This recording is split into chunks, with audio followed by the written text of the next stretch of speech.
Massachusetts marijuana regulators propose leadership changes amid ongoing tensions. The Cannabis Control Commission, which has come under fire for a disjointed and ineffective management structure, released a draft document on Thursday that attempts to clarify the responsibilities of key players at the agency, which is nice. More regulators should do that. The draft governing documents has been in the works for more than 2 years. It was released at a meeting that followed close on the heels of a legislative hearing this week where Inspector General Jeffrey Shapiro urged lawmakers to place the agency in receivership while the legislature develops a new governing structure for it, particularly in relation to the duties of the commission chair and its executive director, which is insane. Lawmakers seemed hesitant to pursue receivership, which they call the nuclear option, and a proposed amendment to a Senate economic development bill that would have paved the way for receivership was defeated on a voice vote. Ava Callender Concepcion, the acting chair of the commission, reiterated that her view that a receivership is unnecessary because the agency is capable of sorting out its leadership issues on its own. We'll get to that. We've all watched the legislative hearing and listening to the IG's perspectives around the need for clarity. Concepcion said, "This is us first recognizing that we agree that there was a need for some clarity, and this is our way of addressing some of that and providing clarity in terms of who does what, and also informing the staff of what expectations are for commissioners and the executive director." So, like, we didn't do our job poorly, you just don't know what our job is what she sounds like she's saying to me, but okay. The commission's been working on the governance charter since May 2022 before the inaugural chair of the commission. Stephen Hoffman resigned. The process was started with the express goal of defining distinctions in roles, responsibilities, and processes between commissioners and staff members.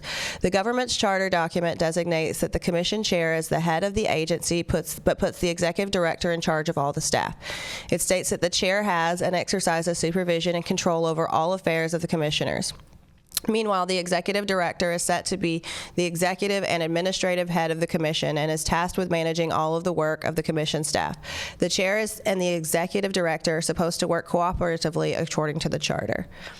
The government's charter has not been available to the public before now because the commission worked on it in a private executive session with a mediator present to smooth any conflict.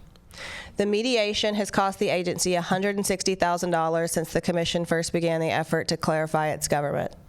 It's been no secret that there has been friction between the people who have occupied the roles of commission chair and executive director at the state agency. Hoffman resigned only several months before his term was set to end without giving a reason. Shannon O'Brien, the suspended chair of the commission, has made public that there has been bad blood between her and the past executive director of the commission, Sean Collins. In fact, part of the reason for her suspension was her alleged mistreatment of Collins.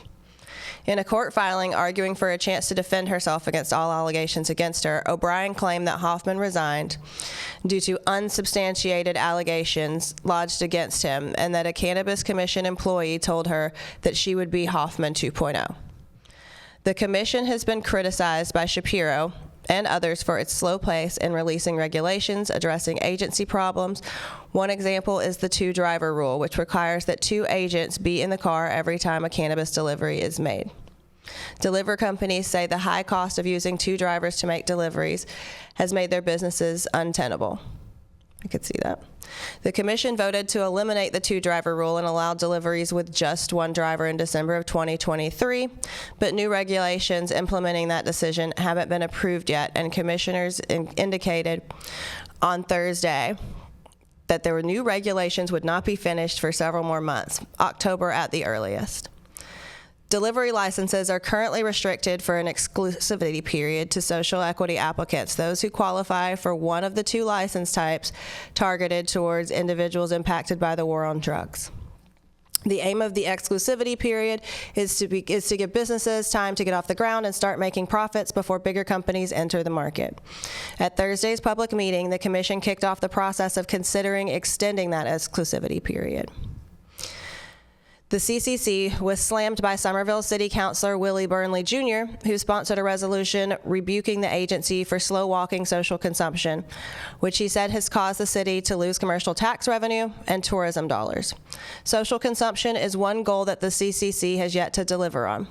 Last summer, members of the commission took a trip out to states where social consumption is already possible, but based on public meetings, social consumption is still a distant dream.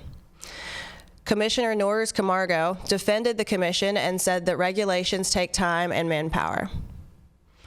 We are always getting yelled at for something, but when you see the work that goes into every single word within our regulations, you see that today is a historical day, said Camargo. Oh, man.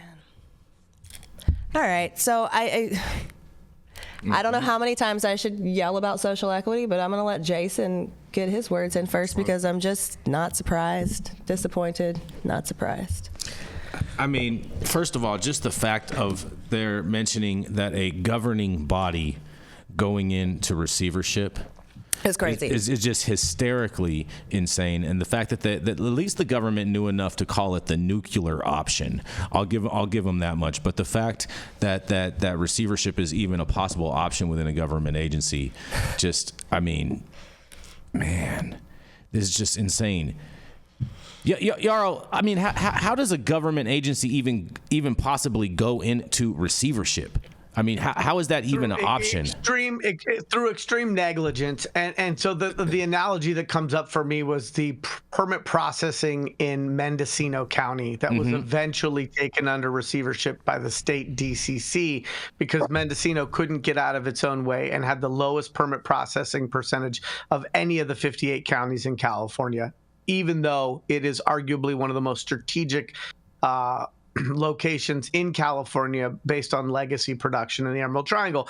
And so receivership is code for you couldn't fuck it up anymore. And the fact that they had 2 years to get this done, and the fact that they hadn't even published draft proposals of their documents around their operation, their operating agreement, under the auspices that because they were under mediation, they didn't need to be as transparent with the public as we would hope. It's all horseshit, as Dale Schaefer would say.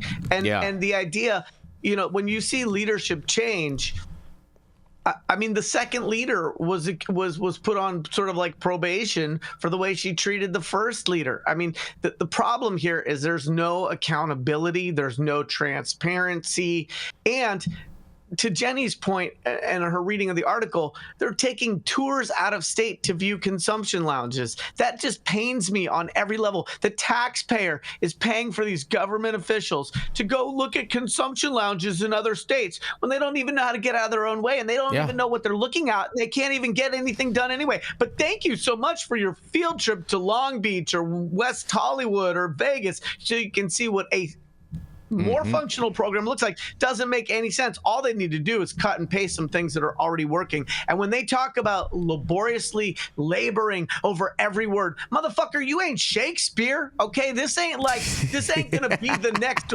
work of art when it comes to the word, to the English word. If you're laboriously laboring over every word, I would say you're already fucking up, and your process is not one that is prioritizing commerce and go to market.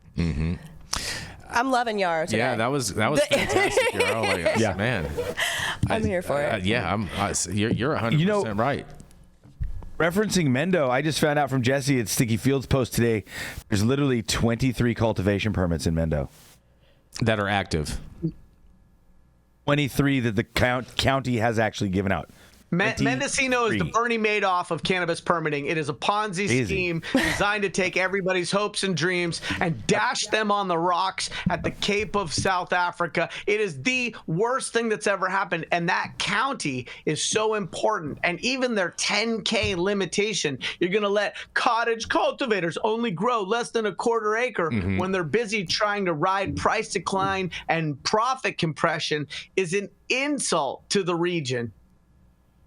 Fair enough. I think it's really interesting that they're gonna say that no, we're not doing a bad job at our job. You just don't know what our job is, and part of the complaint It's still is being how, defined.